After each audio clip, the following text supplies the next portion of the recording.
Nanonood ako, alam niyo naman si Coach Jarrett, mga bossing.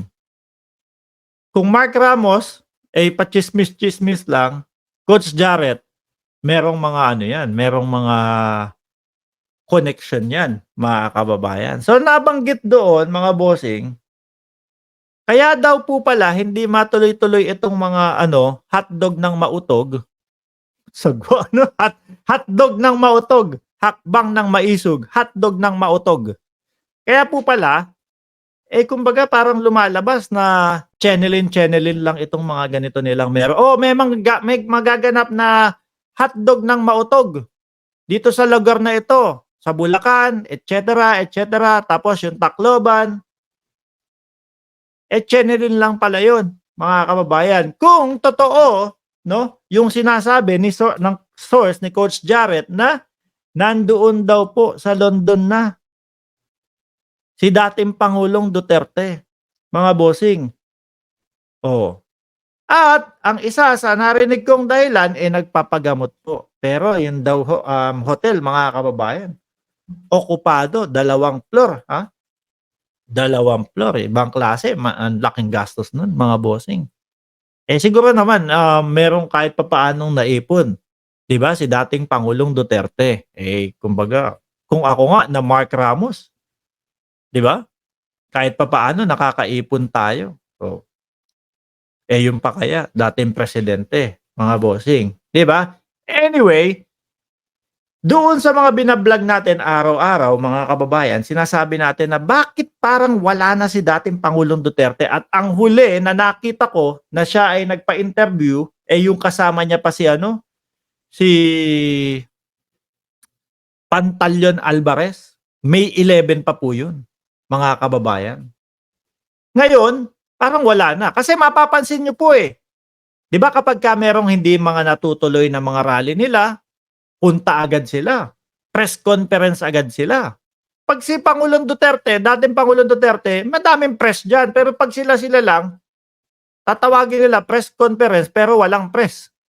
Puro vlogger lang daw, puro vlogger. Nabanggit pa nung isang vlogger, sabi, kami na po ang bagong mamamahayag ngayon. Ay sir, saglit lang naman po. Mahiya naman po tayo doon sa mga totoong journalist. Mahiya naman po tayo doon sa mga totoong pinag-aralan, nagbihasa sa larangan ng pagbabalita, sir. No? Ako po, lagi ko hindi ko actually pag sinasabi ko nga po na eto Mark Ramos nagbabalita, hiyang-hiya po ako mga kababayan. Mas gusto kong sinasabi na eto vlog na naman po tayo, bibigyan natin ng reaction, bibigyan natin ng kung ano ba yung analysis natin dito sa mga galawan. Pero nagulat ako sabi tayo na po ang tunay na nagbabalita ngayon. Tayo na po ang pumalit sa mainstream media. Diyos ko, sir. Saglit. Saglit lang. Vlogger po tayo. Ano? Yan pong mga yan, yung mga journalist, pinag-aralan po nilang maigi yan. No? Ibigay natin yung respeto para po sa kanila. Hindi po porket na hindi nagpupunta diyan sa hotdog ng mautog ninyo, hakbang ng maisog, hotdog ng mautog. Hindi po porket na hindi pumupunta diyan, sir, ibig sabihin po, bias na sila, mga kababayan. Bakit po? Sige nga, tanong ko, ano ang magandang pupuntahan diyan sa inyo? Ano ang sasabihin ninyong bago? Yung mga pinagsasasabi niyo diyan paulit-ulit na lang. O, di ba? Kung ako talaga may-ari ng mainstream media, huwag niyo nang puntahan yan. Nandiyan ba si Duterte? May bagong sasabihin si Duterte? Wala. O kahit nandiyan si Duterte, hayaan mo na yan. Kasi wala naman walang bago. Naibalita na natin, sasabihin na naman natin, yun na naman. Kaya hindi pinupuntahan po talaga yung hotdog ng mautog, mga kababayan. Tapos sasabihin, kami na po ang mainstream media, mga bossing. Mga nagsipag-aral po yan. Huwag na po natin sakupin. No? Hayaan na po yung simpleng vlogger lang tayo. Bumalik tayo. Nasa London na nga ba? Kung sakali na totoo, ito po kaya totoong pagpapagamot ba? Tanong lang. Di po ba? Tanong lang. Or, sabi, may nabasa ako dun sa comment section. Baka naghahanap na ng ano yan, ng asylum yan or whatever, whatever. Pero isa lang po ang nararamdaman ko diyan, mga kababayan, na nabanggit nga po natin dun sa mga nakaraang vlog natin, baka sakali na umalis na ito ng bansa. Kung ilalapat natin doon sa pagkakasunod-sunod, mga kababayan, no? Nung mga ibinalita ni dating Senador Trillanes, June, July, August, ang lapit na 27. Anong petsa na diyan? 28 o 28 na din sa Pilipinas. 3 araw na lang. Hindi kaya ito isa sa dahilan kung bakit nandoon si Duterte, mga kababayan. Pwede po kasing isipin talaga ng mamamayang Pilipino 'yun.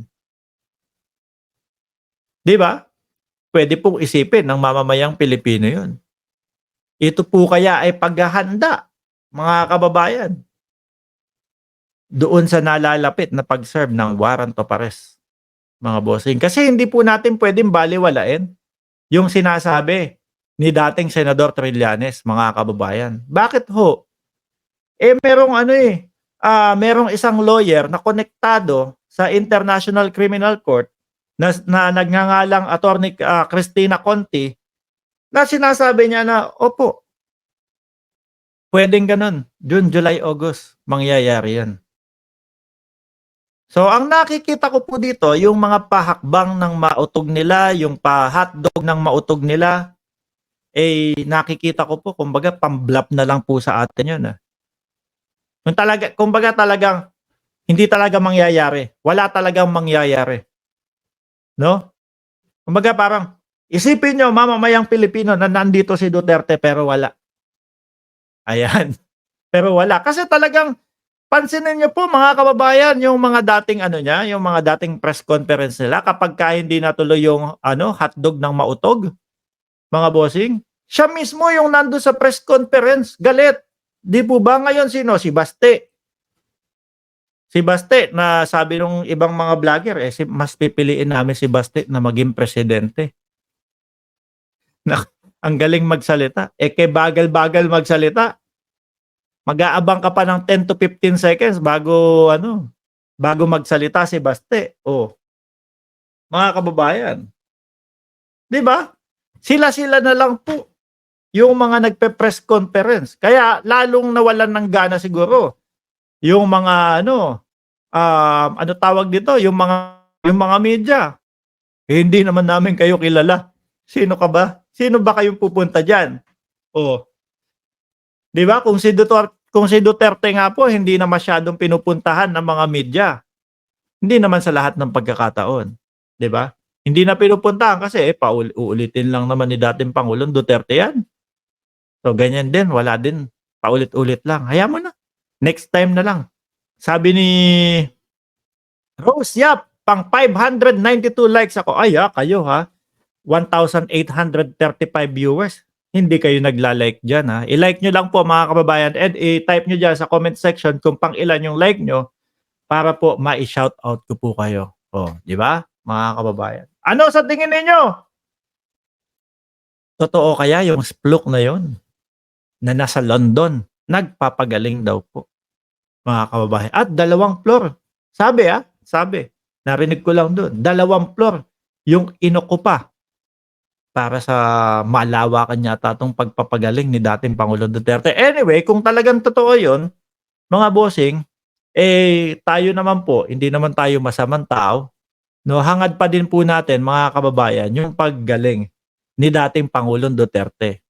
Pero ang tanong, ba't nasa London na? Diba? So tumutugma talaga yung mga vlog natin no? Mga kababayan. Tumutugma doon sa mga sinasabi natin na pinaghahandaan na nila and hindi aabot ng Hunyo na sila ay magpapakita, na sila ay magiging visible in public. Siyempre, sabi nga ni dating Senador Trillanes, June, July, August, ikaw ba naman manghuhuli ka o magse-serve ka ng warrant of arrest at alam mo na hindi magiging madali? Kaya nga pumapasok yung usaping SAP dito, Special Action Force, no? Sa Davao. Baka kailangan ng matindihang brasuhan kapagka sinerve yung warrant of arrest na yon, mga kababayan. Ikaw ba naman, huhuli ka. Sinabi mo, June. Tapos, syempre, kapagka June mo ginawa yan, alam na, mga bossing. Di ba? June daw dadating. Sige, bago mag-June, alis na. Bigla, siguro iniisip nila, baka nga biglain talaga tayo. Baka bago pa lang yung June, ganito na, ganyan na. Depende, mga kababayan. Malalaman natin kung yan, chismis lang po. Syempre, kumbaga, kapag yung mga ganyan, kung sakali na may pinaghahandaan, hindi isa sa publiko yan. At gagawa sila ng paraan para isipin ng mamamayang Pilipino, nasa Pilipinas si Duterte. Ganyan lang po. Diba? Pero yung pala, kunyari, may maisog. Dadating si Duterte, isip natin, ganun diba? Yung pala, wala na pala yun. Kunyarian na lang pala yun. Diba? Kunyarian na lang pala yun, mga boss. Na may maisog. Tapos dagdag pa para galitin yung tao. Pinigilan na naman tayo ng gobyerno. Hindi na naman itinuloy, hindi na naman ipinatuloy ang maisog natin. Di ba? Pero hindi naman pala talaga matutuloy. Kumbaga, mga boss, bluff lang. Di ba? Bluff lang po, mga kababayan. So, baka nagpapiyansa na sa ICC. Okay, magbigay tayo ng 2 minuto, mga kababayan, para po doon sa 1,835 viewers natin na ma-shoutout man lang po, mga kababayan. Sabi ni Yolanda, ayusin mo yung vlog mo, hindi maintindihan, kinakain mo yung mga sabi mo. Ano daw? Parang yung 1,800 naman kahit pa paano naintindihan. O baka may tutuli ka lang. Tanggalin mo lang yung tutuli mo. Maiintindihan mo yan. O baka malabnaw lang yung utak mo. Kaya hindi mo maintindihan. O shout out muna tayo bago tayo magpaalam. Dali, ang bilis nyo naman. Mabel Kinjo. Username. Always watching sa'yo, sir, from Riyadh. Jerry Tarokin. Edna Bonao. Open-minded. Teresita Obelidon. Rene Ong. Nelson Tolin, ano lang nyo po, i-like nyo lang po, and then, i-comment nyo kung pang ilan yung like nyo para naman po ma-shoutout. Ricardo Cruz, duwag talaga yan, ayaw harapin ang mga ginawa niya. Sabi ni Aichang, tinawanan lang ako ni Aichang. Hello po sa iyo, madam. Gizo Porril, Arden Luzande, Serapin, mag-aladjoma na ba? Sabi ni Marnie Japan. 641, Meru Marate, Samsung. Ma'am Trexie Villa, shout out sa iyo. Naamoy ko, Gloria 2.0, style ni Digong. Sabi ni Ma'am Chris Rose, bye Mark, thank you, see you again tomorrow.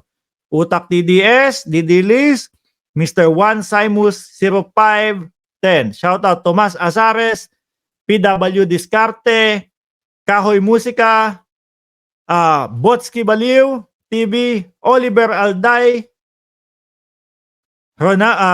Ronwell, Jose from Chicago, Sharon Landero, Trexie Villa, Lapintados, doon sa Britain, binenta ang chopper ni Mayora. Ricardo Cruz, Boy Camote, sino pa ba? Guillermo Estrada, Rene Acoba, Riek, shout out po kay Banat Bay. Nandiyan ba si Banat Bay? Sharon Landero, ayan, bitter lang, di makaintindi. Nida Manicio, JM, Domingo Grande, ayusin mo, mali yung sinasabi mo, sabi ni Rogelio. Mali para sa inyo, no? Kinakabahan siguro kayo dahil do sa mga nang mangyayari. Takot na kayo. Jerry Dakiwag, Dang Santos, DP Syndicate June, Plery Resurrection, and Johnny Arabia. Mark, nakachamba rin ng live mo, vlog pang 600 day. Baka gustong ambassador ng Europe, Leonida Ferrer. Ayan. Ed Marilu Lumidaw. Muli po, mga kababayan, mga boss, chief amo, sir, i-comment nyo lang dyan kung pang ilan kayo. Salamat sa pagiging new member. Comment nyo lang dyan po. And ako'y magpapaalam na lahat po ng inyong kinokomento, binabasa ko po yan habang ako ay walang ginagawa. Maraming salamat and God bless po. Para dun sa ngayon pa lang po, mga bossing, no? Parang po ngayon sa kapapasok lang, pwede nyo panoorin ito ng replay. Maraming salamat and God bless po sa ating lahat.